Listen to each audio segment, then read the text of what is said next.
Hello my friends, in this video I would like to show you two quite popular watches from different price categories, the Omega Seamaster 300M and Seiko SKX009.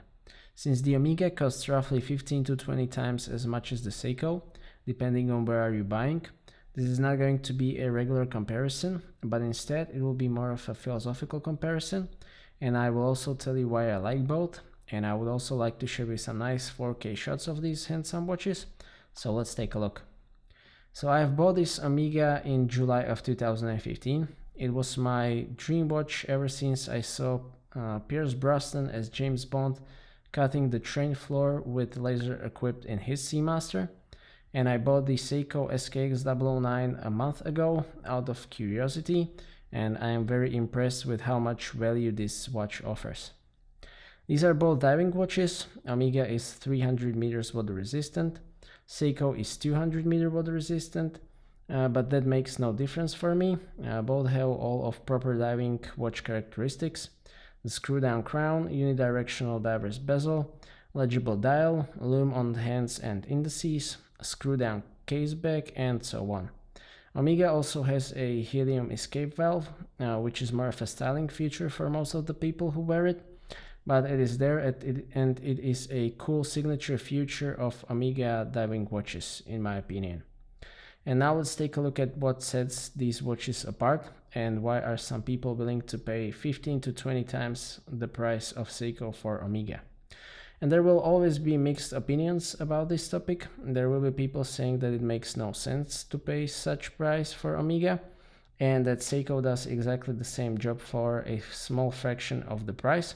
And there will be people saying that you really need to save for Omega and that you shouldn't waste your time wearing a cheap watch. And then there will always be those saying that anything less than Rolex is a waste of time. And I'm definitely not gonna judge those opinions. I leave that completely to you. I'll just show you these watches side by side. I've already talked about specifications of these watches in their respective reviews. I will put a link to that in the description. And here I will mostly go over the differences. So size-wise, the Seiko is 1 mm bigger in diameter at 42 mm, but it has crown positioned at 2 o'clock, so generally very similar size, and also wearing comfort, which is in my opinion very good. Case shape is very specific on both. Each has its own style. On Seiko it is cushion style with crown at 4 o'clock, and on Omega the specific characteristic is the sharp transition from polished part to brushed part that we can also find on the Speedmaster line. In terms of finishing, that is probably an origin of significant part of the price difference. As I have said in the previous video, the finishing on Omega is really excellent in my opinion, and it is done in Switzerland by highly skilled people with high wages, and it takes time, so it costs money. The Seiko is for the price finished at very high standard. That was the biggest surprise for me. Brushing is nice, polishing is nice, of course much fewer details, but that is to be expected, so generally no complaints on either in terms of finishing. The caseback on both features a signature design. On Seiko it is the Great Wave of Kanagawa, and on Omega it is the Seahorse. And I still don't know if it is stamped or engraved, but it is pretty deep. The bezel is 120 click unidirectional on both, with black ceramic insert on Omega and blue and red painted aluminum insert on Seiko. Ceramic is scratch resistant, makes beautiful effect in sunlight, but it is also more prone to shudder. Aluminum is easily scratched, but I keep mine very mint. Both are easy to turn, but I have to say that there is no play on SKX bezel, maybe because it is new, and there is just a bit of play in Omega bezel. I have used it a couple of times, but not regularly. The play in the bezel is one of a very few weak sides of Omega. Hopefully it will be fixed when I send it to Omega for service in a couple of years. The dials are quite different, and this is another origin of the price difference, because on Omega you have a lacquered dial, applied indices, and applied logo, which is really what you would want on the watch in this price category. On SKX everything is printed on the dial. The dial is blue, but it is kind of grayish blue. There is more lume on the dial and on the hands as well, which is why the Seiko is legible for a longer time in the darkness, but the Seamaster is very good as well. Seiko has the signature arrow-shaped hands and Omega has skeletonized hands, which is probably the most controversial part of this watch. In terms of movements, Seiko's 7S26 lacks two major features of modern automatic movements, and that is a hand winding and hacking seconds.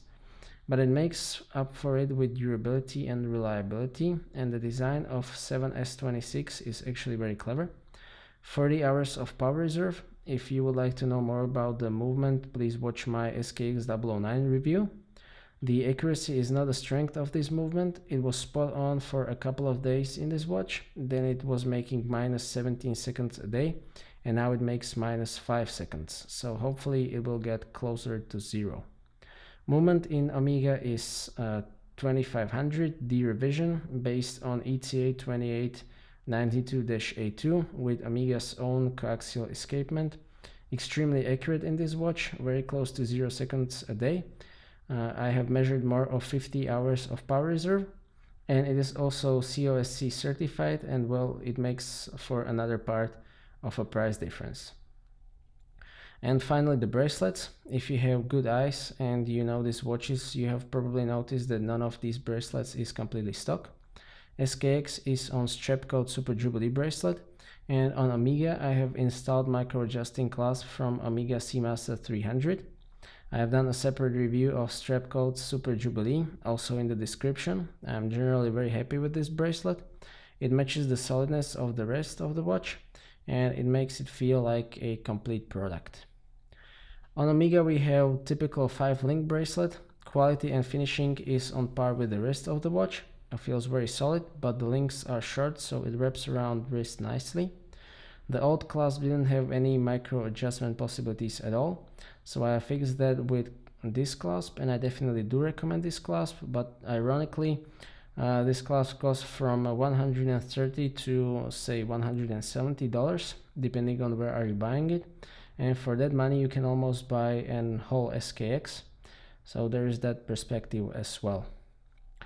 To sum up, I appreciate both of these watches. I wear both. In the last days they have had about the same amount of wrist time. I also wear Seiko in situations where there might be a possibility of the watch acquiring some wear marks, but I have fortunately managed to keep all my watches very mint so far, and I think that a real watch enthusiast should really be able to appreciate watches from different price categories. It doesn't necessarily have to be these two watches, but I think that affordable watches have their place in horology world just as luxury or more expensive watches.